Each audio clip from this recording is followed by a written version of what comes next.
Good evening, Cena streamers, and welcome to the update for the Phantom weapons that came to us in patch 7.401. We're here over in the Phantom Village, and the Leather Seal has another quest for us. Before we speak to him, let's check in with Gerolt.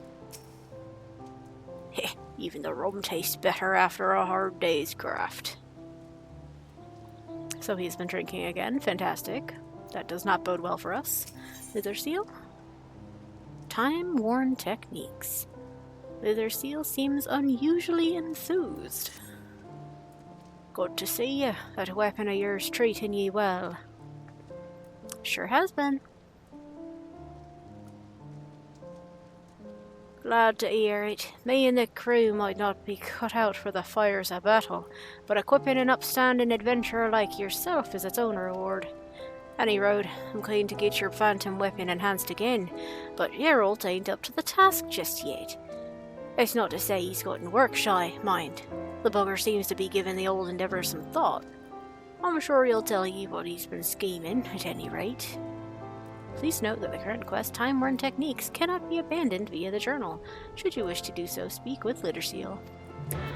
No, we'll not be doing that this time. No more text for you, sir. So what's up with you, Gerolt?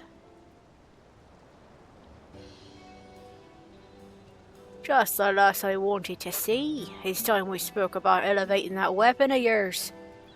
After mastering that ancient technique from the archive stone tablet, I've been itching to expand my repertoire and transform your weapon into something truly frightening.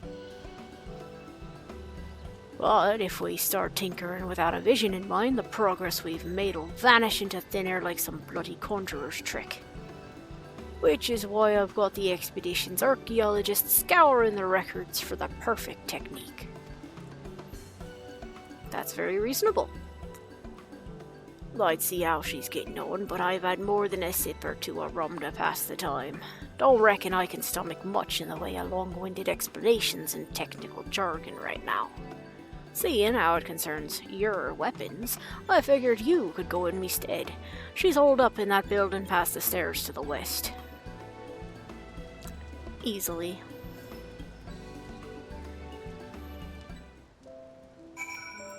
Building up the stairs to the west, you said? You'll find the archaeologist in the building past the stairs to the west of here. With any luck, me head'll have cleared up by the time you get back. Alright, if you say so.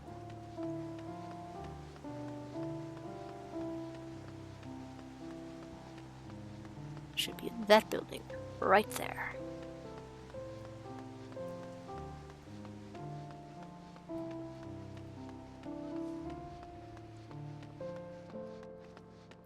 Expedition Archaeologist. It's quite dark in here, ma'am. Shouldn't be reading in this dim light. You must be Naya. If you're here regarding Geralt's request, I've just now finished collating my findings, with some invaluable insight from the archive, I might add. I've identified 3 promising methods of enhancement that may prove compatible with your phantom weapon. The first is a Skalla technique known as hex carving. Next we have Karnak forgecraft, a method for imbuing arcane armaments that originates from the self-same city. And last but not least, the Mhach technique of etheric conversion. I'd be delighted to provide a brief summary should any of those have piqued your interest. Oh, let's go through them. What is hex carving? The ruins of ancient Skalla were hewn from the dense stone common to Garabanya. While the material's durability is second to none, this very property makes it difficult to manipulate. It is so dark in here, girlie! Thus was the technique known as hex carving conceived. Using hammers enhanced with a panoply of hexes, Skallic stonemasons could elicit structural changes within the material they worked with. I dare say the same principles could also apply to your phantom weapon, allowing for its complete reconfiguration. Huh. What about Karnak forgecraft? Are you by any chance familiar with the fabled warriors of Karnak and the fearsome arcane weapons they utilized? In a compositional sense, their blades were perfectly neutral, designed to be subsequently enhanced with all manner of chimerical powers. To achieve this, artisans made use of unaspected crystals during the smithing process. Gerolt could replicate this method to enhance the phantom weapon and modify its aspect in one fell swoop. Certainly worth considering, in this scholar's humble opinion. Sure. And our final one, etheric conversion. What's that entail?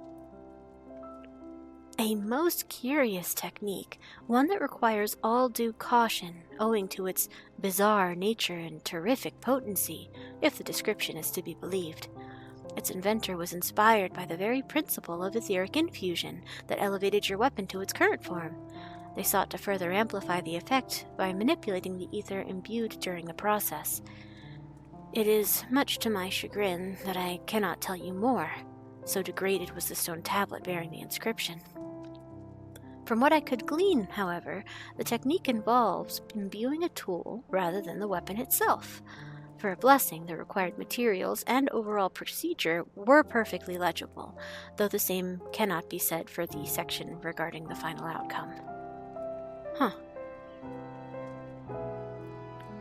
I took the liberty of compiling a few notes, just in case you wish to refer to the finer details at any point. Well, thank you very much.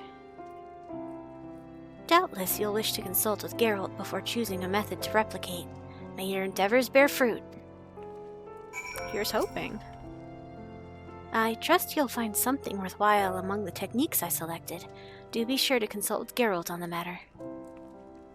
Thank you. I wish you got a name. A proper name. And a light. Who put the frickin' researcher in the room with no light?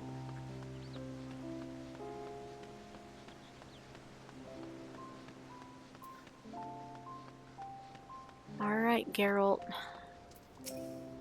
We've got techniques. 3 of them. You must be back from seeing the archaeologist.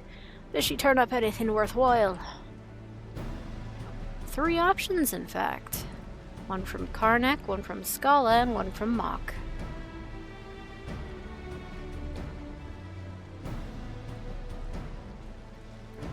Hex carving, huh? Oh, well and good if you're looking to knock lumps of stone out of stone, but it'd never work with a complex creation like your phantom weapon. Karnak forgecraft's no good either. What we're trying to do is forge a weapon with a bite of its own, not some lifeless set piece to dress up with magical bells and whistles. Etheric conversion, on the other hand. Now that sounds promising. Does it? After all, you won't find a technique more compatible with etheric infusion than one inspired by it. As soon as we get me hammer enhanced, I'll have your weapon hold to even deadlier perfection. But there's bits missing from the inscription. A few too many unknowns for my liking. Bah, as long as I know what materials I need and what I'm doing with them, we'll be fine. Besides, we've faced narrower odds than this before, ain't we? I say we roll the bleeding dice. Well, of course you do. You're not the one who's gonna have to go get stuff, right? Heh, your knack for stoking Geralt's fire will never cease to amaze me. Might I ask what is required to replicate this technique? Perhaps you took some notes during our meeting with the archaeologist. She actually prepared some for us. Here you go. It looks like we'll require some umbral clay, a lump of aspected ether agglomerate, a lump of aspected etheroconductor, and a lump of aspected etherocatalyst. And as you've doubtless already anticipated, vast quantities of ether. Don't be surprised. Rest assured that the ether collection shall not fall to you. With enough time, we can gather sufficient quantities on the Isle by ourselves. All I ask is that you procure the 4 ingredients I just mentioned. Unfortunately, the notes didn't specify where and how one might do so, but I believe umbral clay is widely traded in Tural. You're sure to find what you need in the markets of Tuliolal. As for the aspect additives, a seasoned artisan should be able to craft them, though I'd wager they too can be bought for the right price. Once you deliver the requisite items to Gerolt, we shall be ready to replicate the etheric conversion process and enhance his hammer. Okay, count on me. Details on obtaining each ingredient are noted in your journal. Thank you, journal, but as it turns out, I came prepared. The item from the markets is once again available from the same NPC in Tuliolal. 500,000 gil this time, not 300,000, and the other 3 are crafted mastercraft recipes using legendary gathered materials, like the previous step, and I have all 4 with me. Umbral clay, aspected ether agglomerate, aspected aetheroconductor, and aspected aetherocatalyst, which I get to give to Gerolt now. Find the ingredients I need, you hear. Me hammer won't enhance itself. Yeah. Here you go.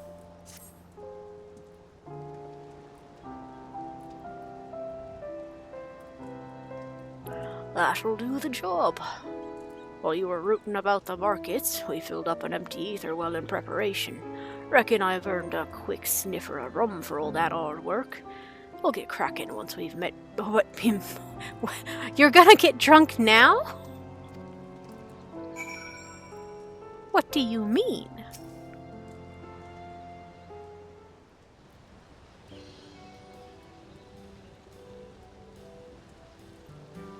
Hand over the notes, would ye?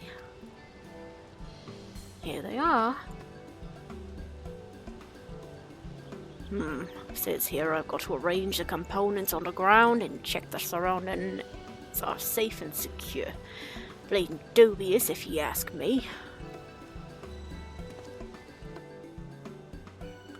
Well, it'd be a pain in the arse if anything happened to the ether wells, so I'll set up shop in this big old building. Sit tight, alright?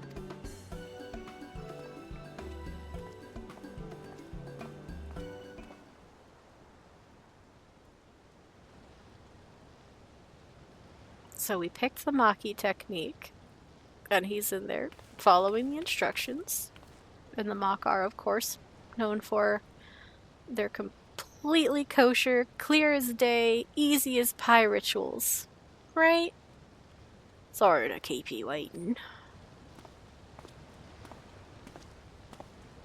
Oof. Interesting camera movement there. Huh.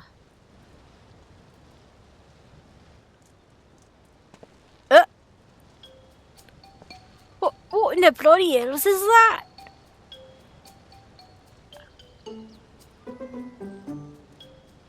I ain't got a clue. It quite obviously a void scent. How and why did it get here?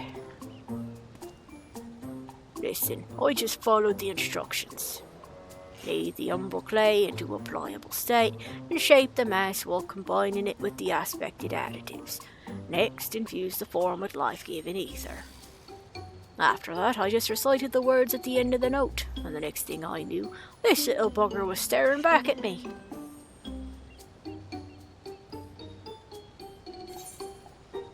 A truly masterful summoning. Bravo! Perhaps this was one technique best left untested. No. We've gone to the 13th. We've made peace with this whole situation. We've done the optional quest in Radzit Han and reunited a Hektai all together. A truly masterful summoning. Bravo!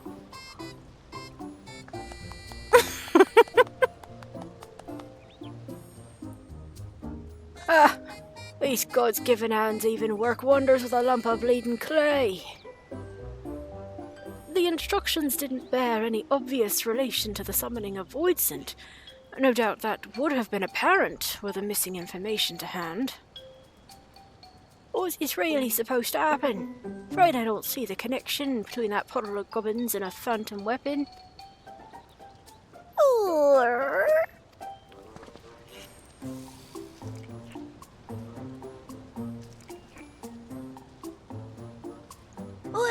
this?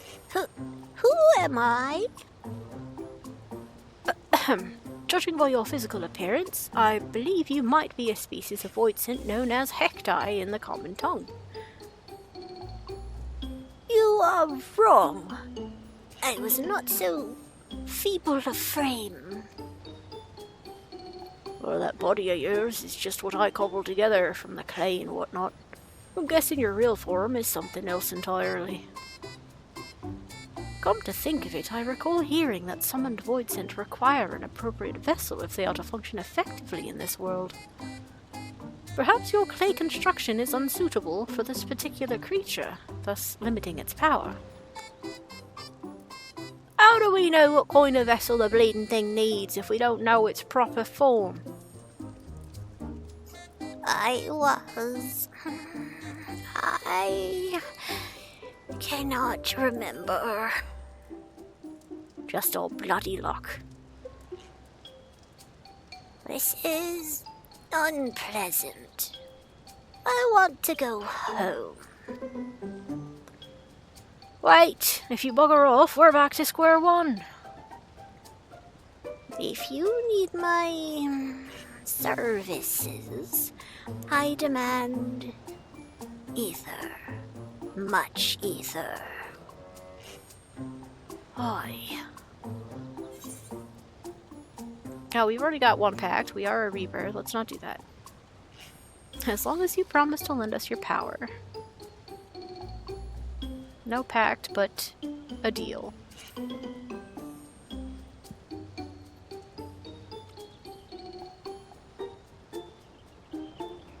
What a shot. Ooh, I sense your ether. Sweet ether. With you, I will deal. Once my power flows, I will aid you.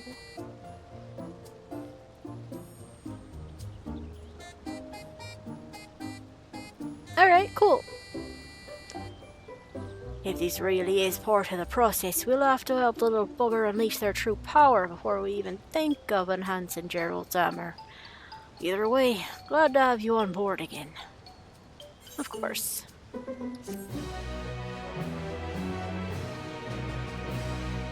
Timeworn Techniques. So we turned in some items and got ourselves a little voidsent friend. There you are. Your ether, so warm. Accidentally knocked a chunk out of the vessel while I was shaping it, but it seems like the defect turned into a serviceable mouth. I reckon we ought to ask him more about their true form. Yeah? Yeah. In pursuit of perfection, Litherseal is pondering the next step forward. Do tell.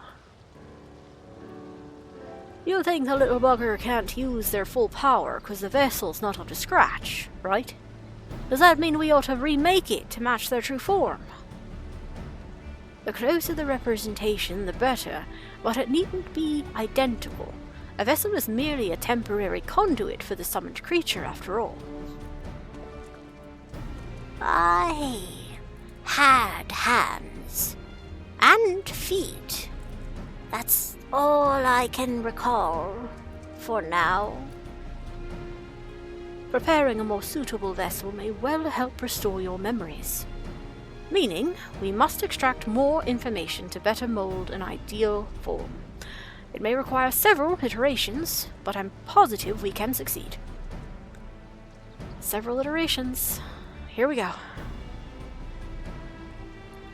If we're remaking it anyway, I've a mind to work some crystal paste into the mixture. It's clay containing a specific proportion of pulverized crystal, and with it plenty of ether. Reckon that ought to improve the bond between the bugger and the vessel. And where are we gonna get hold of this crystal paste? It's easy enough to come across, especially on old battlefields and in places that have seen combat. 100 portions of the stuff should do the trick. Sounds like more blatant busy work. You're not wrong. The grind is on. Count me in. I will join you. We have a pact. No, we have a deal. The journey may help me remember.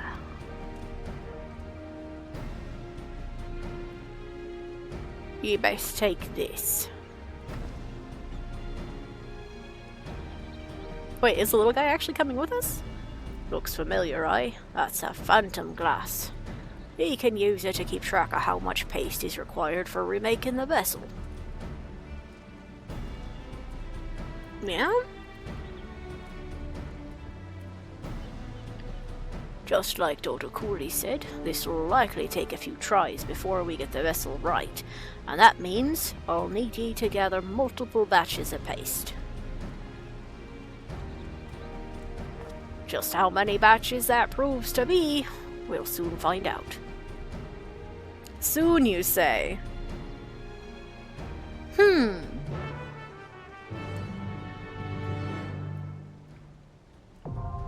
Procurement commenced for the phantom weapons. To enhance Geralt's hammer and imbue your phantom weapon with greater power, you will need to avail yourself of the summoned Void Sense strength. Because the creature's capabilities are currently limited, however, its vessel must be built anew. The greater its attunement to said vessel, the greater its power will grow. The crystal paste Gerolt requires for this task can be obtained by completing various duties. On the Occult Crescent South Horn, crystal paste can be obtained from critical encounters, excluding the Fork Tower Blood. You may use the Phantom Glass to gauge your progress and confirm which duties crystal paste can be obtained from. Please note that the current quest, In Pursuit of Perfection, cannot be abandoned via the journal. Should you wish to do so, speak with Lightersteel. Well, not allowed to talk to you anymore, Lightersteel, sorry. We are keeping this quest. But that is a wrap for where we are making progress today with Naya, because this first step may require 100 crystal paste, but the subsequent step requires 200. The step after that, 300, and the fourth step requires 600, for a grand total of 1200 paste. And much like with this step, I like to bring Naya prepared, so she will not be back here until she has acquired 1200 paste, which many other people have done already and are moved on to the next step, but we'll see Naya back here later. For now, let's look at this interface. The Phantom Glass, which is a key item, hence it is available through the duty list as a quick action. But it also just straight up displays your current progress on your current step in your quest description, so it's benevolent redundancy, I suppose. And it doesn't take up an inventory slot like previous ones, so that's cool, that's good. I cannot access my power. Need hands. Need feet. Now we have our crystal paste preview down here. The paste itself does go into your inventory, however, so if you so chose, you could, for example, drag it onto a hotbar, and, oh, that's not where I have a hotbar. You could put it on a hotbar and be able to see it, much like any other item. And if you click through here, you can see all of the Duty Finder duties, and in-game duties that can reward crystal sand. Doesn't tell you, or sorry, not crystal sand, crystal paste. Doesn't tell you exactly how much they give in-game, however, players have absolutely crowdsourced and collated that information. If you're interested, you can search that up. So we have the expert level cap dungeons and leveling roulettes that award the paste, the Occult Crescent South Horn with critical engagements, Pilgrim's Traverse, and Quantum. We have all of the heavyweight tier, the 8-man raids, normal and savage. We have the most recent extreme trial, not the normal, only the extreme, and fates, which I have heard Fates are the de facto fastest way to farm. So I will be hitting that again with a vengeance, and profiting mightily in the bicolored gemstone voucher department. For now, however, good evening, Cena streamers. Till next time.